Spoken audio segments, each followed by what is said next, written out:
this it's funny you said that because is one of my ex-girlfriends is an OBGYN, and I was like, and she was overweight or whatever. And I asked her a question. I said, I said, don't get mad, but I'm curious. I'm like, you tell women to be healthy and to do this and do that, but you don't even go to the gym and eat healthy and exercise yourself. Do you think that's like a conflict of interest? She got so upset with me. You would think I called her all kinds of names. I'm like, I'm just asking a question. Shouldn't you be eating healthy and working out? I mean, doc, I'm just asking.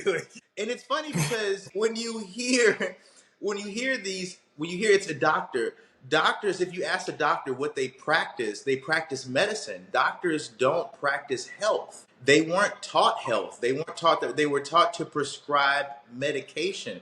A doctor practices medicine, and it says, I forgot the philosopher, but it says, "Food be thy medicine." And we've replaced food with subscriptions.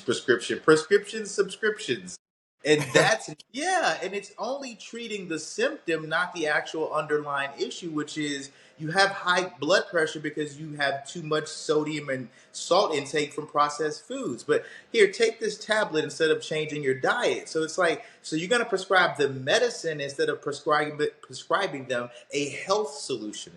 It's fascinating. Like you said, how are you a doctor? How are you in medicine and you don't know this or realize these things?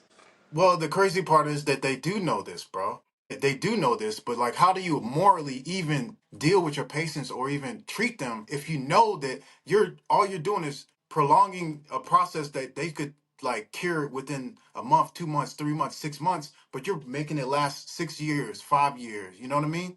Like, how could you morally be in this position doing this to people and not even say anything about it? Like, I couldn't. I'm sorry, man. I I could couldn't do. not be a doctor if I was in an awakened state, or you don't even have to be awakened. Like, you could just do simple research, and then you understand, like, simple logical things when you're studying and you get into that point. For example, like, whenever somebody starts to study something, right, they're like a baby, right? They can only take bits and pieces of the information. Once they get some of the bits and pieces of information and they start to understand and digest it, they start to grow. So when you start to grow and you start to elevate and you become more conscious of what you're doing and what it's doing to other people, like, it's like there's no one, I don't think, that has a PhD that does not understand this, or a I master's degree that doesn't understand this, but then they're still operating because they want their paycheck, they want their the secure